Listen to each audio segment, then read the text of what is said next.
Jesus está vivo, Ele está presente no meio da igreja. Aleluia! E na vida do crente ressuscitou.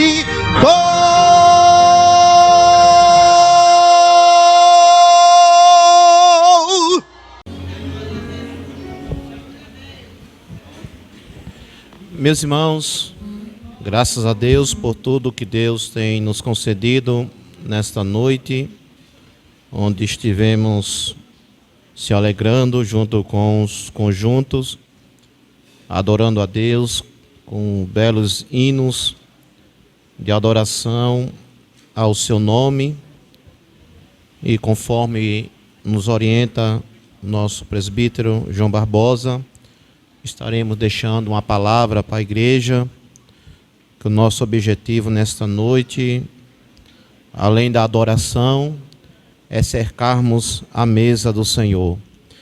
Meus irmãos, distanciando um pouco da leitura onde nós fizemos, quero convidar os irmãos para abrirem a sua Bíblia na carta do apóstolo Paulo aos Tessalonicenses.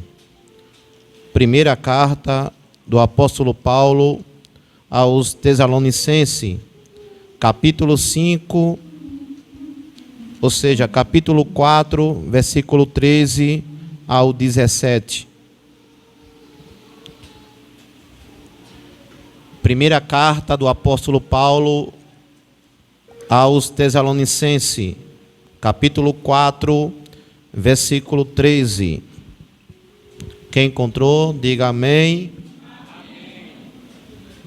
Diz assim a palavra do Senhor: não quero, porém, irmão, que sejais ignorante acerca dos que já dormem, para que não vos entristeçai, como os demais que não têm esperança. Porque se cremos que Jesus morreu e ressuscitou, assim também os que em Jesus dormem, Deus tornará a trazer com ele. Dizemos, pois, isto pela palavra do Senhor, que nós, os que ficarmos vivos para a vinda do Senhor, não precederemos os que dormem, porque o mesmo Senhor descerá do céu com alarido, e com a voz de arcanjo, e com a trombeta de Deus, e os que morreram em Cristo ressuscitarão primeiro. Depois nós, os que ficarmos vivos, seremos arrebatados juntamente com eles nas nuvens, a encontrar o Senhor nos ares. Assim estaremos sempre com o Senhor. Amém, meus irmãos? Meus irmãos, a carta do apóstolo Paulo aos Tessalonicenses é uma das cartas que Paulo enviara para essa igreja para tratar de vários assuntos, e foi uma das igrejas que Paulo muito elogiou, porque foi uma igreja que se destacou, foi uma igreja que foi transformada pelo poder da palavra do Senhor. E Paulo chega a dizer no capítulo 1 e versículo 5, ele usa uma expressão que realmente houve uma transformação na vida daqueles irmãos naquela cidade de Tessalônica, quando ele diz assim: porque o nosso evangelho não foi a vós somente em palavra, mas também em poder e no Espírito Santo, e em muita certeza, como bem sabeis, quais fomos entre vós por amor de vós. Amém? Então, Paulo diz que quando foi pregar para essa cidade, ele não foi com palavras humanas, com sabedoria humana, mas foi com autoridade e poder do Espírito Santo. Então essa igreja, ela experimentou uma restauração, um mover de Deus naquela cidade.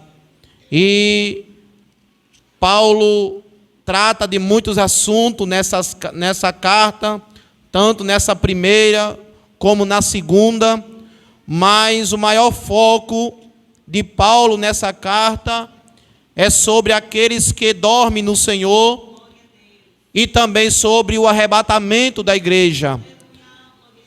Ele trata sobre o arrebatamento da igreja nessa primeira carta, mas ele ainda dá continuidade na segunda, porque os irmãos não compreenderam muito na primeira carta e houve a necessidade de ele escrever a segunda. Mas nesse capítulo 4 e versículo 13 ao 17, Paulo traz à tona a realidade daqueles que dormem no Senhor. E também ele traz os participantes do arrebatamento da igreja. E é sobre isso que nós queremos falar nesta noite, sobre os participantes do arrebatamento da igreja. Porque nós sabemos que o arrebatamento da igreja é uma promessa que Jesus Cristo ele fez à igreja do Senhor, o qual está no capítulo 14 do Evangelho segundo escreveu João. Ali está a promessa que ele disse que voltaria outra vez, capítulo 14 de João, e versículo 1, ali está bem destacada a promessa do arrebatamento da igreja, quando diz assim a palavra do Senhor: não se turbe o vosso coração, crede em Deus, crede também em mim. Na casa de meu Pai há muitas moradas. Se assim não fosse, eu vos teria dito, pois vou preparar-vos lugar. E se eu for e vos preparar lugar, virei outra, e vos levarei para mim, para que aonde estiver, estejais vós também. Amém, meus irmãos? Quanto tem essa promessa aqui de um dia se encontrar com Jesus? Aleluia. Então Paulo, ele dá mais detalhes sobre esse evento. Paulo, ele explica com mais ênfase sobre esse acontecimento do arrebatamento da igreja.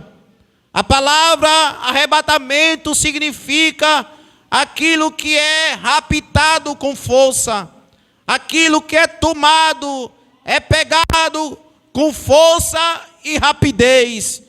Então Paulo está querendo dizer que o arrebatamento da igreja será algo muito rápido. Até o mesmo fala na sua carta aos Coríntios que será no piscar de olhos. Então, quem não estiver preparado, não vai dar tempo se preparar, porque vai ser muito rápido. Glória ao nome de Jesus.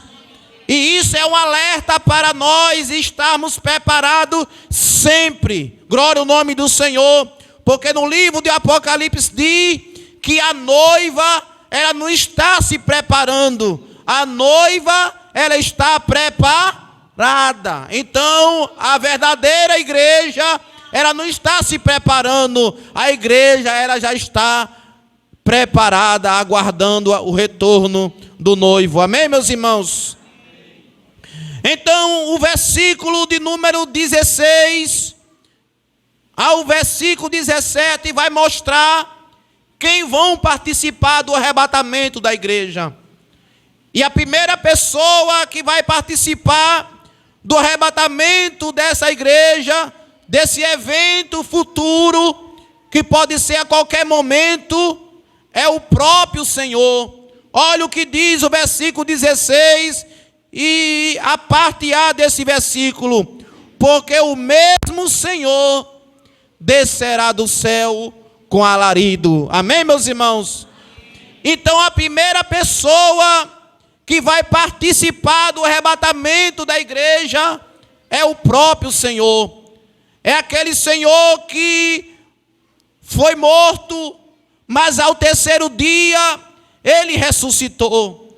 E Paulo faz questão de dizer: é o mesmo Senhor, não é outro. É aquele mesmo, é aquele que veio, que nasceu, que cresceu, foi vendido. Aleluia, aleluia. É Ele mesmo, Ele ressuscitou. Ele vai aparecer outra vez, aleluia.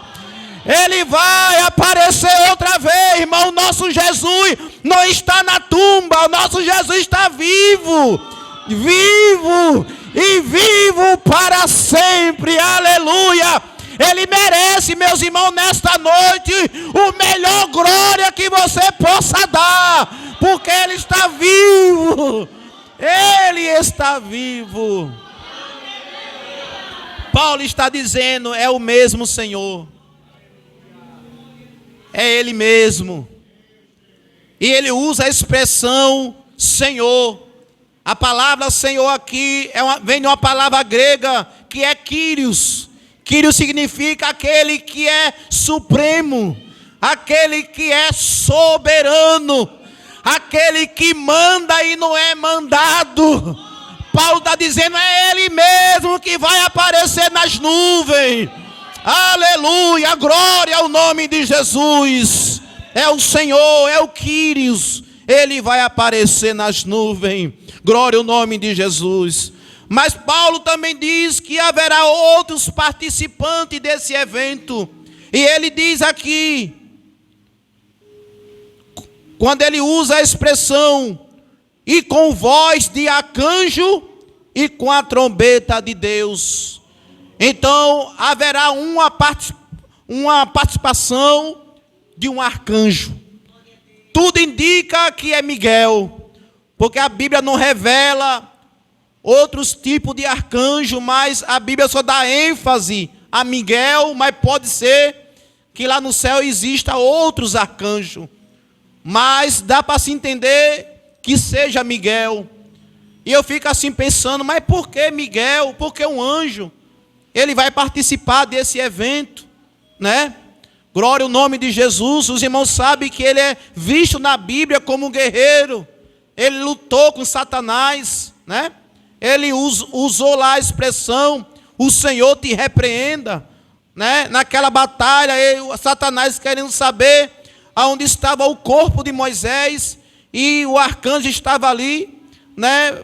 Com aquela batalha com ele. Glória ao nome do Senhor. Isso nos mostra que ele é um anjo de guerra. Glória ao nome do Senhor. E no arrebatamento da igreja ele vai estar presente. Eu acredito, irmão, é para dar segurança. Aleluia. Ninguém vai impedir essa igreja chegar no céu. Aleluia. Glória ao nome de Jesus. Por isso que a palavra arrebatamento significa isso: pegar com rapidez, pegar com velocidade, arrancar com força. Glória ao nome do Senhor para todo sempre. E por isso vai estar ali o anjo, para estar dando cobertura ao arrebatamento da igreja do Senhor Jesus.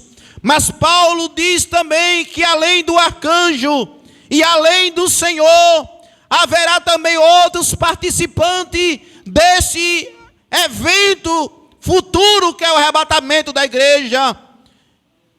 E ele diz aqui na última parte do versículo 16: e os que morreram em Cristo ressuscitarão primeiro. Aqui está os outros entregantes que vão participar do arrebatamento da igreja. É aqueles que morreram em Cristo.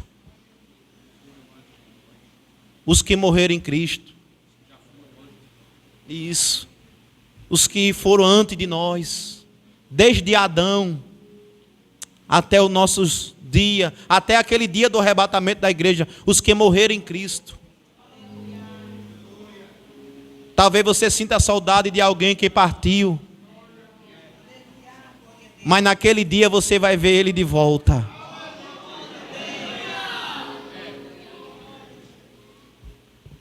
Agora eu fico vendo, irmãos, durante a história da igreja, os nossos irmãos morreram de muitas formas.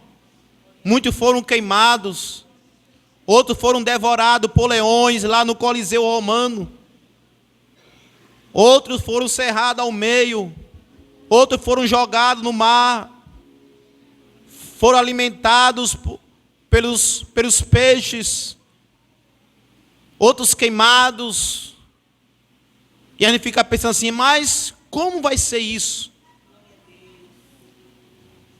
Os que morreram em Cristo, os corpos não existem mais, já desapareceram, a matéria já desapareceu debaixo da terra. Como é que vai ser isso? Eu não sei, irmão, como é que vai ser, mas eu sei de uma coisa: da forma que ele criou o ser humano lá do pó da terra, ele traz à existência aquilo que não existe. Por isso que não é motivo de a gente ficar triste pelos que partiram. Por isso que Paulo diz: não quero, irmão, que você seja ignorante acerca dos que dormem, para que vos entristeçai. Porque você que algum parente seu que era crente partiu, um dia você vai ver ele e vai se encontrar com ele naquele dia. Se é sua mãe, se é seu pai, a sua irmã, o seu irmão, seu primo, a sua avó, seu avô, seja lá quem for, se ele partiu crente, você vai ver ele de volta. Esses são os que vão participar do arrebatamento da igreja. Eles ressuscitarão primeiro. Aleluia, glória ao nome do Senhor. Não importa se a baleia, se o tubarão comeu, mas naquele dia ou seja, o fogo, a terra vai dar conta de todos os corpos. Irmão, isso vai ser um ato muito glorioso. E tem mais uma coisa: quem sabe aqueles que partiram porque tinham um problema de saúde muito grave, mas naquele dia que ele ressuscitar, eles vão ressuscitar com saúde perfeita, com corpo glorioso. Aleluia! E aquele irmão que partiu para a glória sem um braço, e aquela irmã que partiu para a glória sem a perna, naquele dia, não importa onde tiver a perna, não importa onde estava o braço vai aparecer e vai entrar no céu completo. Amém, meus irmãos? Aleluia! Eu fui visitar uma irmã, glória a Deus, que tinha amputado uma de suas pernas. E quando eu visitei ela naquele hospital ali em Recife, e eu cheguei ali para trazer uma palavra de conforto, mas eu encontrei ela tão feliz, tão alegre com Jesus, que eu disse: somente Jesus é que pode dar uma alegria dessa. Mas, para não ficar só nas minhas palavras, eu deixei uma palavra para ela e disse assim: olhe, você, realmente a gente orou, mas foi da vontade, Deus permitiu que essa perna fosse amputada. Mas quando Jesus voltar, essa perna vai aparecer perfeita, e você vai entrar no céu com a perna completa. Amém, meus irmãos? Glória a Deus. Aleluia. Então é muita gente, irmão, que vai participar do arrebatamento da igreja. Primeiro o Senhor vai estar presente, o arcanjo vai estar presente, os que morrerem em Cristo vai estar presente. Agora falta a gente agora, né? Olha o que diz o versículo de número 17. E depois nós, os que ficarmos vivos, seremos arrebatados juntamente com Ele nas nuvens. Aleluia.